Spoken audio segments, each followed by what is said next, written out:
গত পর্বে আমরা দেখেছিলাম যে চেয়ারম্যান কাংকে হত্যা করে কাংদে খুব শান্তভাবে হাসপাতাল থেকে বেরিয়ে যাচ্ছে। তাকে দেখে মনে হচ্ছিল যেন কিছুই হয়নি, সে খুব স্বাভাবিক আছে। অথচ সে যে এত বড় একটা কাণ্ড ঘটিয়ে ফেলেছে তার কোনো প্রভাবই তার মধ্যে ছিল না। পরের সিনে দেখা যায় যে কাং খুব খারাপ অবস্থায় হাসপাতালে ছুটে যাচ্ছে, তার পাশে শুধু বেগ দাঁড়িয়ে আছে, সে একদম পাথরের মতো ছিল। অন্যদিকে জিয়ন তার বাবার মুখটা শেষবার দেখার জন্য দৌড়ে হাসপাতালে আসে। চেয়ারম্যান কাংয়ের এই হঠাৎ মৃত্যুতে মিসেস কো আর জিয়ন পুরোপুরি ভেঙে পড়ে। জিয়ন চিৎকার করে তার বাবাকে ডাকতে থাকে, কিন্তু তার সব চেষ্টায় বৃথা হয়। আপন মানুষ হারানোর যে কষ্ট সেটা যারা সহ্য করেছে শুধু তারাই বুঝতে পারবে যে মানুষ তখন ভেতর থেকে পুরোপুরি শূন্য হয়ে যায়। হাসপাতালে পৌঁছে হং দেখে যে ডাক্তাররা চেষ্টা করেও চেয়ারম্যান কাংকে আর বাঁচাতে পারে না। ও দেখে যে কাংদের জামাই চেয়ারম্যানের মৃতদেহ মর্গের দিকে নিয়ে যাচ্ছে। হং তাকে বাধা দিতে চায়, কিন্তু ওর তো এখন নিজের কোনো পরিচয়ই নেই। সে শুধু অসহায় হয়ে দাঁড়িয়ে দেখে তার চোখের সামনে দিয়ে দেহটা নিয়ে যাওয়া হয়। এদিকে কাংদেন তার বোনের কাছে যায়, সে তাকে গলা চেপে ধরে আর বলে যে তুমি কেন নিজের বাবাকে এভাবে খুন করলে। কিন্তু কাংদে ছিল পাথরের মতো শক্ত, সে তাকে সাফ জানিয়ে দেয় যে এটা তার আত্মরক্ষা ছিল। সে বলে যে চয়েস গ্রুপ তাদের বাবা মায়ের রক্ত ঘাম দিয়ে গড়া, সে কোনোভাবে এটা তার সৎ মা আর তার বোনের হাতে তুলে দিতে পারে না। নিজের জীবন যদি দিয়েও দিতে হয় তারপরে সে সেটা কখনো করবে না। কাংদে তার ছোট ভাইকে বোঝায় যে বিপদের সময় ভাই বোনের একে অপরের পাশে থাকা উচিত আর একে অপরকে রক্ষা করা উচিত। বেচারা কাংদেন আবার তার বোনের কথায় ফেসে যায়। কাংদে আসলে মানুষের মন ঘোরাতে আর সবাইকে নিজের পক্ষে আনতে খুব ওস্তাদ ছিল। কাংদেন কোনোভাবেই তার চাল বুঝতে পারে না। অন্যদিকে হাসপাতালের বাইরে সাংবাদিকদের ভিড় জমে যায়, যেন শকুনের মতো রক্তের গন্ধ পেয়েই তারা ঝাঁপিয়ে পড়েছে। তারা কাংদের হাজবেন্ডকে ঘিরে ধরে আর একের পর এক প্রশ্ন করতে থাকে যে চেয়ারম্যান তো সুস্থ হয়ে উঠছিল, হঠাৎ এমনটা কি করে হলো, সে হঠাৎ করে কিভাবে মারা যেতে পারে। তখনই সেখানে কাংদে এসে কান্না জুড়ে দেয়। তাকে দেখে মনে হচ্ছিল যে সে খুব কষ্ট পেয়েছে, সে শোকে একদম কাতর হয়ে গেছে। কিন্তু হং তো জানতো যে এই কান্নাকাটি পুরোটাই ছিল অভিনয়, সে নিজেকে ভালো দেখানোর জন্য নাটকগুলো করে যাচ্ছিল। হঠাৎ হং এর ফোনে তার দাদির ফোন আসে। সে পাগলের মতো তার দাদিকে খুঁজতে শুরু করে। অনেক খোঁজাখুঁজির পর সে দেখে যে রাস্তার উপর তার দাদি পড়ে আছে। হং ছুটে গিয়ে নিজের শরীর দিয়ে আগলে ধরে থাকে। কনকনে শীতের রাতে রাস্তাটা বরফে ঢাকা ছিল আর তার দাদি নাতি একে অপরকে জড়িয়ে ধরে কাঁদছে। হং এর মনে হচ্ছে যে সব দোষ তারই, সেই ঈদে সবার জীবনকে নরক বানিয়ে দিয়েছে। কিন্তু তার দাদির মনে কোনো অভিমান ছিল না। এই কঠিন অবস্থাতেও দাদি ভাবছিল যে নাতিটা খেয়েছে কিনা বা তার ঠান্ডায় কষ্ট হচ্ছে কিনা। হং তার দাদিকে বাসায় এনে পরম যত্ন করে ঘুম পাড়িয়ে দেয়। নিজের এই অপরাধ বোধ থেকেই হয়তো সে এমন ধৈর্য নিয়ে তাদের সেবা করছে। চেয়ারম্যান কাং সন্তানদের মানুষ করতে পারেনি আর আজ তার ফল তাকে ভোগ করতে হচ্ছে। বড় মেয়ে তার নিজের বাবাকে শেষ করে দিয়েছে। ঠিক এই সময় হং আর তার মধ্যে শরীর বদলের বিষয়টা মাথায় আসে। হং নিজের বাড়ির দিকে তাকিয়ে দেখে যে সবকিছু কেমন অদ্ভুত আর অচেনা লাগছিল তার। হং এর ভেতরে চেয়ারম্যান কাংয়ের আত্মা বুঝতে পারে যে হং আর তার দাদি একে অপরকে কতটা ভালোবাসে। ছোটবেলায় হং এর স্বপ্ন ছিল ফুটবলার হওয়ার। সে মনে প্রাণে চাইতো যে বড় হয়ে ফুটবল দুনিয়ায় সে নাম করবে, আর তার এই স্বপ্নকে বাঁচিয়ে রেখেছিল তার এই দাদি। প্রতিটা প্র্যাকটিসের পর তার পায়ের চোটগুলো যে চুপি চুপি সেলাই করে দিত সে আর কেউ নয় বরং তার দাদিই ছিল। এখন চেয়ারম্যান কাং বুঝতে পারছে যে কেন হং আগে সে ব্ল্যাক চেকে চিজ গ্রুপের নাম লিখেছিল। চেয়ারম্যানের কাছে চিজ গ্রুপ যতটা গুরুত্বপূর্ণ ছিল, হং এর কাছে তার ফুটবল কেরিয়ার ঠিক ততটাই দামি ছিল। অন্যদিকে দেখা যায় যে চার্চে চেয়ারম্যানের শেষকৃত্য হচ্ছে। তার স্ত্রী আর ছোট মেয়ে কফিনের পাশে বসে আছে। কিছুক্ষণ পর সেখানে কাংদে আর কাংদেনও সেখানে পৌঁছায়। মিসেস কোয়ার নিজেকে সামলাতে পারে না। সে সরাসরি গিয়ে কাংদেকে জিজ্ঞেস করে যে তুই কেন তোর বাবাকে খুন করেছিস। কিন্তু কাংদে একদম অটল থাকে, সে খুবই শান্ত থাকে আর সে উল্টো অভিযোগ করে যে তাকে ফাঁসানো হচ্ছে। অন্যদিকে জিয়ন জানায় যে হাসপাতালের সিসিটিভি ফুটেজে দেখা গেছে যে মৃত্যু ঠিক আগ মুহূর্তে কাংদি তার বাবার কেবিনে ছিল। কথাটা শুনে কাংদের মুখে একটু অপরাধবোধের ছাপ দেখা যায়। মিসেস কো জানায় যে সে তার স্বামীর পোস্টমর্টেম করবে যাতে মৃত্যুর আসল কারণ বেরিয়ে আসে। কাংদে তখন জিয়নের গালে এক চড় বসিয়ে দেয়। সে তাকে শাসিয়ে বলে যে তারা যদি নিজেদের সীমায় না থাকে তবে এর ফল খুবই খারাপ হবে। কিন্তু এখন তো কাংদের সাথে সবসময় বডিগার্ড থাকে, তাই মিসেস কো বা জিয়ন কেউ তার বিরুদ্ধে কিছুই করতে পারছিল না। প্রমাণ মুছে ফেলার জন্য কাংদে তার লোক পাঠায় জিয়নের বাড়িতে ক্যামেরাটা নষ্ট করার জন্য। বাবার শেষকৃত্যের নোংরা নাটক দেখে কাংদেন তো বিরক্তিতে মাথা নাড়ছিল যে এমন একটা পরিবারের এমন করুণ দশা হতে পারে। এই সুযোগে কাংদেন আর তার স্ত্রী একে অপরের উপর রাগ দেখাতে থাকে। কাংদেন এতদিন বুঝতে পারেনি যে তার নিজেরই ওয়াইফ আর শ্বশুর মিলে তার পিঠে ছুরি মারছে। এখন সে নিশ্চিত যে তারা তার বড় বোনের সাথে মিলে তার সাথে বিশ্বাসঘাতকতা করেছে। শেষকৃত্যের মাঝখানে তাদের ঝগড়া শুরু হয়ে যায়। জীবন তাদের দুজনকে সেখান থেকে বের করে দেয়। চেয়ারম্যান কাং অতীতে কি পাপ করেছিল কে জানে, যে মৃত্যুর পরেও তার আত্মায় একটুও শান্তি মিলছিল না। পরদিন সকালে বোর্ড মিটিং এ সবাই গসিপ শুরু করে সে 300 বিলিয়নের ফান্ড আসলে কে চুরি করেছে। কাংদে খুব আত্মবিশ্বাসের সাথে ঘোষণা করে যে সে নির্দোষ, সে কিছুই করেনি। সে তদন্ত করতে রাজি হয় আর বলে যদি সে দোষী প্রমাণিত হয় তবে সে নিজে থেকে চেয়ারম্যান পদ ছেড়ে দেবে। মুখে বড় বড় কথা বললেও সে কিন্তু আড়ালে তার লোক দিয়ে প্রমাণ লোপাটের কাজ চালিয়ে যাচ্ছিল। এদিকে তার অ্যাসিস্ট্যান্ট এসে জানায় যে তার স্বামী হাসপাতাল থেকে চাকরি ছেড়ে দিয়েছে। বাড়িতে ফিরে কাংদে দেখে যে সবকিছু ওলট পালট। তার স্বামী তাকে বলে যে এখন থেকে সে শুধু আড়ালা থেকে তার স্ত্রীকে সাহায্য করবে যাতে সে নিশ্চিন্তে গ্রুপ সামলাতে পারে। কিন্তু আসল ঘটনা হলো তার স্বামী নিজের উপর খুব হতাশ হয়ে যায়। তার অযোগ্যতার কারণে সে চেয়ারম্যান কাংকে বাঁচাতে পারেনি। তাই মানুষের প্রাণ বাঁচানোর এই পেশা আর সে চালিয়ে যেতে চাইছিল না।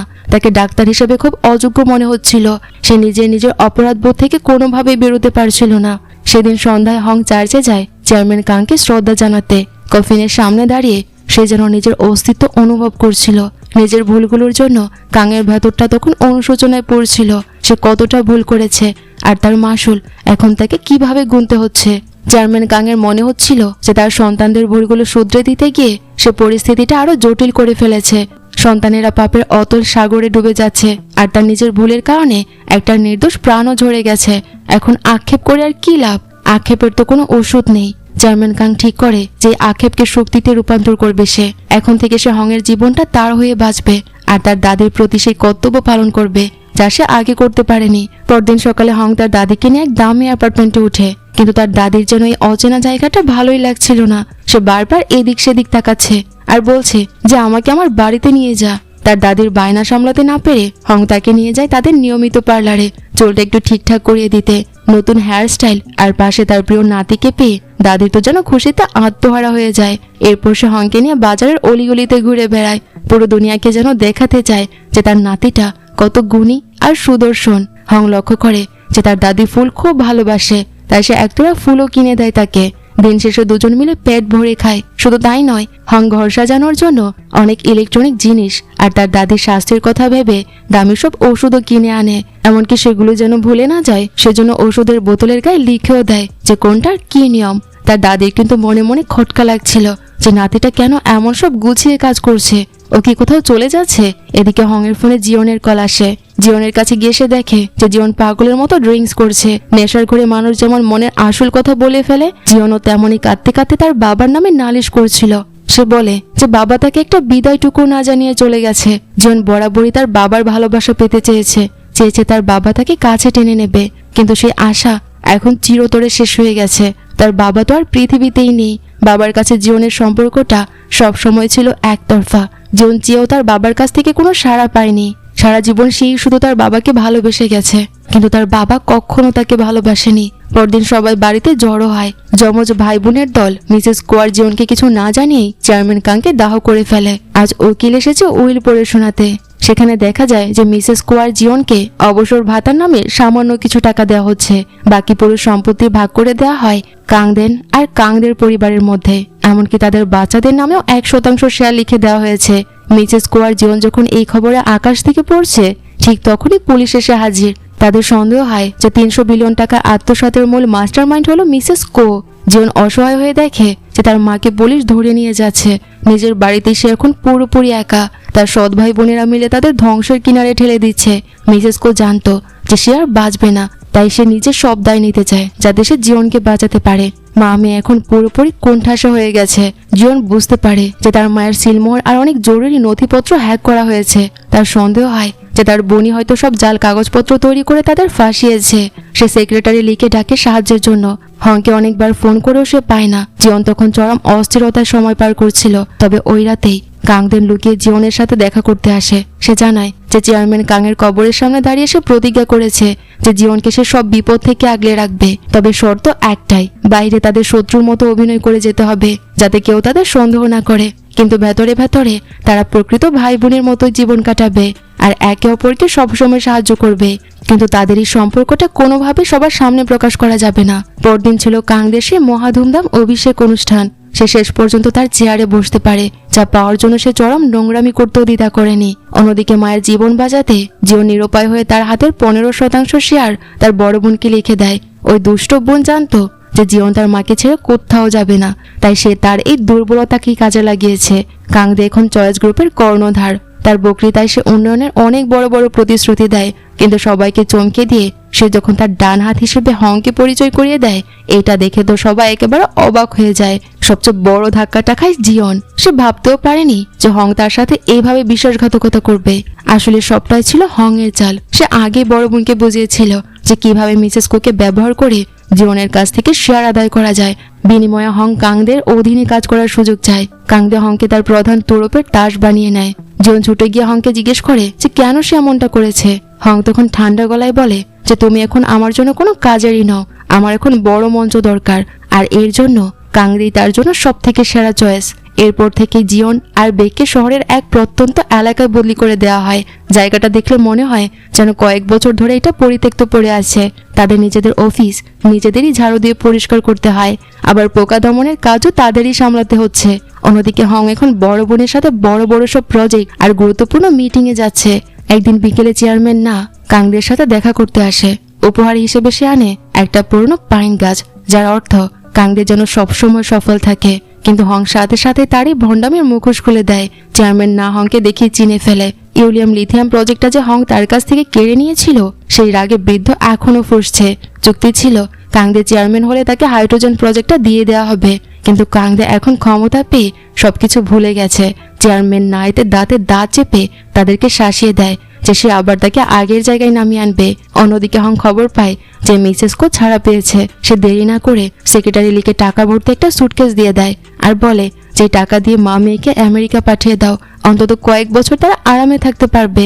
সেক্রেটারি লি বলে ওরা কি যেতে চাইবে? হং জোর দিয়ে বলে ওদের যেতেই হবে। কাংদে এখনো সন্দেহ করছে যে চেয়ারম্যান কাং খুনের রাতের সিসিটিভি ফুটেজটা মা মেয়ের কাছে হয়তো আছে। যে নিজের বাবাকেই ছাড়েনি, সে কি আর তাদের বাঁচতে দেবে? এদিকে মিসেস কো আর জিওনের টাকা নেই, থাকার কোনো জায়গাও নেই। বাধ্য হয়ে তারা এখন পাবলিক বাথ হাউসে থাকছে। হং দূর থেকে তাদের এই করুণ দশা দেখে নিজের চোখে পানি ধরে রাখতে পারছিল না। মিসেস কো আর জিওনকে পাবলিক বাথ হাউসে এত মলিন আর অসুস্থ দেখাচ্ছিল যে হং এর বুকটা যেন কষ্টে ফেটেই যাচ্ছিল। সে মায়া করে তাদের পায়ে একটা চাদর দিতে যায়, কিন্তু এতে জিওন তাকে ভুল বোঝায় আর তাকে বারবার বলে ধমক দিয়ে সেখান থেকে তাড়িয়ে দেয়। হং দ্রুত সেখান থেকে সরে যায়। ভাগ্য ভালো যে তাকে তারা চিনতে পারেনি। যেহেতু টাকার খুব টানাটানি ছিল, তাই জিওন বুদ্ধি করে হং এর বাড়ির পাশে একটা ঘর ভাড়া নেয়। এতে যেমন হং এর উপর নজর রাখা যাবে, তেমনি প্রতিদিন হং এর দাদির হাতের তৈরি ফ্রি খাবারও খাওয়া যাবে। মানে এক ঢিলে দুই পাখি মারা আর কি। ভালো মানুষই করে তো আর দিন চলবে না, তাই মামি এখন পুরোপুরি বেহায়া মুডে চলে গেছে। যাই হোক, তারা এমন ভাবে তার দাদির রান্নার প্রশংসা করতে থাকে যে বড়ি মতো খুশিতে আত্মহারা হয়ে যায়। আর এই মিষ্টি কথার জালে দাদিকে আটকে রেখে মামি নিয়মিত হংয়ের বাড়িতে ফ্রি খাবার খাওয়ার পাস পেয়ে যায়। জিওং তারপরও হংয়ের পিছু ছাড়ে না। হংকে তো বিরক্ত করতেই হবে। তার এই কর্মকাণ্ডে হং বিরক্তিতে শেষ হয়ে যাচ্ছিল, কিন্তু জীবন যেন জোকের মতো লেগে আছে। হংও কম যায় না। সে শুরু করে পাল্টা আক্রমণ। বেক, জিওন আর সেক্রেটারি কিম, যাদের সবাই এক ঘরে করে রেখেছে, তাদের সবাইকে সে গুদাম বিভাগে বদলি করে দেয়। সেখানে তাদের উপর চলছে অমানবিক খাটুনি।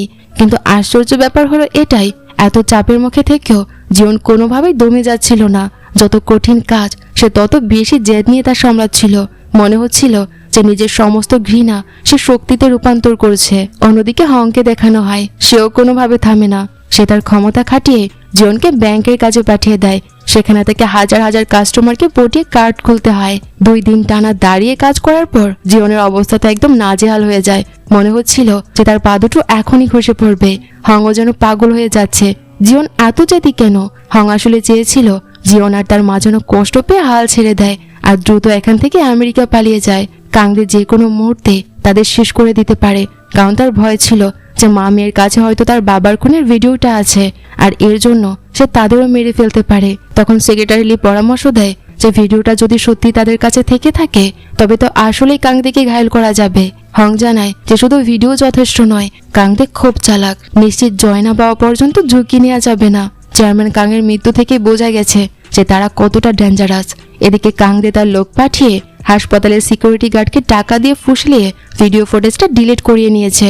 গার্ড টাকা নিয়ে চাকরি ছেড়ে এখন একটা সস্তা ইন্টারনেট ক্যাফেতে লুকিয়ে আছে। হং খবর পেয়ে গার্ডের কাছে যায়। মোটা অঙ্কের টাকা দিয়ে তার সাথে যোগাযোগ করে সে। 500 মিলিয়ন টাকার বিনিময়ে সেই ফুটেজটা কিনতে রাজি হয় গার্ড। কথা হলো রাতে পার্কিং লটে লেনদেনের, কিন্তু হং আগে ভাগে গিয়ে দেখে যে সেখানে ম্যানেজার নার লোকজন ওত পেতে আছে। বোঝা যাচ্ছিল যে চেয়ারম্যান নাও কাংদের এই কালো অধ্যায় সম্পর্কে জানতো, আর সেও খুনের ওই ভিডিওটা হাতিয়ে বড় বোনকে ব্ল্যাকমেল করতে চাচ্ছিল। হং তখন বুঝে যায় যে পার্কিং লটে চেয়ারম্যান নায়ের লোকজন কেন এসেছে। অন্যদিকে কাংদে সন্দেহ করছিল যে তার ছোট ভাই আর জিওন মিলে হয়তো সবকিছুর কলকাঠি নাড়ছে। তার ধারণা কিন্তু একদমই ভুল ছিল না। আদতে কাংদেন আর জিওনি গোপনে এসব প্ল্যান করছিল। অফিসের ভেতরে তারা যখন এসব নিয়ে এক্সাইটেড হয়ে আলোচনা করছিল, হঠাৎ কাংদে সেখানে এসে হাজির হয়। ভয়ে জিওন দ্রুত টেবিলের নিচে লুকিয়ে পড়ে। ঘটনা ছিল এই ভাই বোন মিলে তাদের পরিচিত এক সাংবাদিককে দিয়ে চেয়ারম্যান কাংয়ের রহস্যময় মৃত্যুর খবর ছাপানোর ব্যবস্থা করেছিল। কিন্তু তারা বেশ অসতর্ক ছিল। যে সাংবাদিকের সাথে কাংদেনের সবচেয়ে বেশি ঘনিষ্ঠতা ছিল তাকেই তারা খবরটা দেয়। কাংদে তাদের প্রায় ধরেই ফেলেছিল, কিন্তু ঠিক সেই মুহূর্তে একটা ফোন আসায় সে বেঁচে যায়। সে আসলে তখন আরো বড় কোনো ষড়যন্ত্রে ফেসে আছে। সব শান্ত হলে হং সেখানে গিয়ে পৌঁছায়। জিওনকে বড় বোনের হাত থেকে বেঁচে যেতে দেখে সেজন্য হাফ ছেড়ে বাঁচে, কিন্তু হং জিওনের উপর খুব রেগে যায় আর তাকে ধমক দেয় আর বলে যে নিজের সততা দেখানোর জন্য এটা কোনো খেলা নয়, এটা জীবন মরণের ব্যাপার, কতবার এভাবে ঝুঁকি নেবে তুমি। অন্যদিকে দেখা যায় যে চেয়ারম্যান না কাংদেকে একটি পরিত্যক্ত গোডাউনে ধরে নিয়ে যায়। সেখানে পচা মাছের দুর্গন্ধে দম বন্ধ হওয়ার উপক্রম ছিল, কিন্তু আসল আতঙ্ক ছিল চেয়ারম্যান নায়ের কাছে থাকা একটা অডিও রেকর্ড। সেখানে কাংদের কণ্ঠে শোনা যাচ্ছিল যে সে বালিশ চাপা দিয়ে চেয়ারম্যান কাংকে খুন করতে চেয়েছে। কাংদে তখন নিজেকে বাঁচাতে বলে যে সেটা তো পুরনো কথা, এবার বাবার মৃত্যুর সাথে আমার কোনো সম্পর্ক নেই, সেটা আগে ঘটে গেছে আর এর জন্য সে অনুতপ্ত। কিন্তু সত্যি হলো এটাই যে তার বাবার মৃত্যুর পেছনে তার কোনো হাত নেই। আমি সিসিটিভি ক্যামেরা দেখার পরপরই সেখান থেকে চলে এসেছিলাম, হয়তো তুমি সেই সুযোগে খুন করে আমার ঘাড়ে দোষ চাপাচ্ছ। কাংদে তখন বুঝতে পারে যে সে আগুনের সাথে খেলছে। চেয়ারম্যান না তার সামনে সেই সিকিউরিটি গার্ডকে খুন করে প্রমাণ করে দেয় যে সে আসলে কতটা ভয়ঙ্কর। এটা দেখে কাংদে ভয় নীল হয়ে যায়। চেয়ারম্যান না তাকে শাসিয়ে দেয় আর বলে, যদি আমার কথা তুমি না শোনো তবে সব সত্যি ফাঁস করে দেব। এসব দেখে তো কাংদে একেবারে দিশেহারা হয়ে যায়। এত বড় পাপিষ্ঠ চেয়ারম্যান নায়ের মোকাবেলা করার মতো বুদ্ধি বা অভিজ্ঞতা কোনোটাই তার নেই। শেষে বাধ্য হয়ে এসে হং এর কাছে সাহায্য চায়। তারা দেখা করে চার্চে, যেখানে চেয়ারম্যান কাংয়ের স্মৃতিফলক আছে। বাবার ছবির সামনে দাঁড়িয়ে হং তাকে জেরা করে। কাংদে এখনো নিজের দোষ মানতে নাড়াচ্ছিল, যদিও মোমবাতির আলোয় তার চুরমার হয়ে যাওয়া চেহারা সব সত্যি বলে দিচ্ছিল। হং এর মনে হয় যে হয়তো চেয়ারম্যান নাই পেছন থেকে সবকিছু সাজিয়েছে, কিন্তু কাংদে উল্টো বলে যে আমার বাবা মরারই যোগ্য ছিল, সে সবসময় আমাদের কষ্ট দিতে চেয়েছে। হং এ অকৃতজ্ঞ মেয়ের কথা শুনে তো একদম স্তব্ধ হয়ে যায়। আপাতত পরিস্থিতি শান্ত করতে হং তাকে কথা দেয় যে যদি সে সত্যি সব খুলে বলে থাকে তবে হং তাকে চেয়ারম্যান নায়ের বিরুদ্ধে লড়াই করতে সাহায্য করবে। পরদিন সকালে চেয়ারম্যান না যেন নিজের বাড়ির মতো করে সোজা চয়েস গ্রুপে ঢুকে পড়ে। এমনকি কাংদের চেয়ারে আরাম করে বসে তাকে আদেশ দেয় যে হাইড্রোজেনের প্রজেক্টটা যেন তাদের দিয়ে দেওয়া হয়। চেয়ারম্যান না চায় 1 পয়সা খরচ না করে 1 কোটি টাকার প্রজেক্টটা হাতিয়ে নিতে। পুরো চোর ডাকাতের কারবার ঘটছিল এখানে। চেয়ারম্যান না যা চাচ্ছিল তা ছিল আকাশ কুসুম কল্পনা। কাংদে কোনোভাবেই এত বড় সুবিধা তাকে ছাড় দিতে রাজি হয় না, যদিও তার হাত পা এখন চেয়ারম্যান নায়ের মুঠোয়। চেয়ারম্যান না তাকে শাসিয়ে বলে যদি কাংদে তাকে সহযোগিতা না করে তবে সে তার সম্মান ধুলোয় মিশিয়ে দেবে। সে তো ভয় দেখিয়ে আর মনস্তাত্ত্বিক খেলা খেলে অভ্যস্ত, কিন্তু এবার সে হং এর মতো শক্ত এক প্রতিপক্ষের সামনে পড়েছে। অন্যদিকে জিওন আর তার ভাইও সত্যের অনেকটা কাছাকাছি পৌঁছে যায়। তারা বুঝতে পেরেছে যে চেয়ারম্যান না নিশ্চয়ই কাংদের কোনো বড় দুর্বলতা জানে, যার জোরে সে এখন এতটা দাপট দেখাচ্ছে। তারা ঠিক করে যে দুই শত্রু একে অপরের সাথে লড়াই করুক, আর তারা মাছ ধরার মতো আড়ালে থেকে সুবিধাটা লুফে নেবে। সেদিন সন্ধ্যায় মিসেস কো কাংদের হাজব্যান্ডের সাথে দেখা করতে যায়। সে নিজের হাতে খাবার বানিয়ে নিয়ে গেছে। সে বলে, আমি তোমাকে কোনো দোষ দেব না, তুমি চেয়ারম্যান কাংকে বাঁচানোর সাধ্য মতো চেষ্টা করেছ। আমি শুধু আমার স্বামীর মৃত্যুর আসল কারণটা জানতে চাই। কিন্তু কাংদের হাজবেন্ড সেটা এড়িয়ে যায়। তবে মিসেস কো খেয়াল করে যে তার গাড়ির পেছনে একটা মেডিকেল কিট পড়ে আছে। এটা দেখে সে ভাবতে থাকে সে তো ডাক্তারি পেশা ছেড়েই দিয়েছে, তবে কেন এখন এসব যন্ত্র সে সাথে রাখে। সে তার পিছু নেয়, কিন্তু তার মেয়ের জামাইও খুব চালাক ছিল। এক নিমেষে সে তাকে ঝেড়ে ফেলে দেয়। এদিকে জিওন আর তার ভাই অ্যাকশনে নেমে পড়ে। তারা জানে যে চেয়ারম্যান না বনসাই গাছ খুব ভালোবাসে, তাই তারা জিওনকে পরিচয় করিয়ে দেয় গাছ দেখাশোনা করার দক্ষ কর্মী হিসেবে। অন্যদিকে তারা যখন চেয়ারম্যান নায়ের পার্সোনাল বাড়িতে প্রমাণের খোঁজে ব্যস্ত ছিল, তখনই কাজের মেয়ে খবর দেয় যে সাহেব ফিরে এসেছে। তারা কোনো মতে সেখান থেকে প্রাণ বাঁচিয়ে ছোটে। গাড়িতে লুকিয়ে তারা দেখে যে চেয়ারম্যান নায়ের বাড়ির দিকে হং এগিয়ে যাচ্ছে। হং তো চেয়ারম্যান নাকে খুব সম্মান দিয়ে অভিবাদন জানায়। হংয়ের এই গিরগিটির মতো রূপ বদলানোর ক্ষমতা অদ্ভুত ছিল। কখন মাথা নত করতে হয় আর কখন শির দ্বারা সোজা রাখতে হয় সেটা সে ভালো করেই জানে। হং চেয়ারম্যান নায়ের দলে ভিড়তে চাইছিল, কিন্তু লোকটা এতই কুটিল আর সন্দেহবাদী যে সহজে সে হংকে বিশ্বাস করছিল না। বাধ্য হয়ে হং তার পায়ের এক পুরনো লম্বা ক্ষত চিহ্ন দেখায়। সে মিথ্যে সাজিয়ে বলে যে কাংদের কারণে আমার ফুটবল ক্যারিয়ার শেষ হয়ে গেছে। সে আমার পা এমন ভাবে জখম করেছিল যে আমি আর মাঠে ফিরতে পারিনি। শত্রু যেহেতু বন্ধু হয়, তাই সে চেয়ারম্যান নাকে সাহায্য করার প্রস্তাব দেয়। এমনকি কোনো টাকা খরচ ছাড়াই তাকে হাইড্রোজেন প্রজেক্টটা পাইয়ে দেওয়ার প্রতিশ্রুতিও দেয়। তার এই কথা শুনে চেয়ারম্যান না আর তার মেয়ে মহা খুশি হয়ে পড়ে। বাড়ি থেকে বের হওয়ার সময় হং খেয়াল করে যে চেয়ারম্যান নায়ের মেয়ে পা খুঁড়িয়ে চলছে। হং এর তীক্ষ্ণ বুদ্ধি কাজ শুরু করে দেয়। তার নিয়োগ করা নার্স আগেই জানিয়েছিল যে খুনি হাসপাতালের ইমার্জেন্সি সিঁড়ি দিয়ে পালিয়েছে। ইউনের এই খুঁড়িয়ে চলা পাই সবচেয়ে বড় প্রমাণ। ইউন আর কাংদে তো একে অপরের মুখ পর্যন্ত দেখতে পারে না, অথচ সম্প্রতি ইউন কাংদের মতো সাজগোজ আর চালচলন ফলো করেছিল।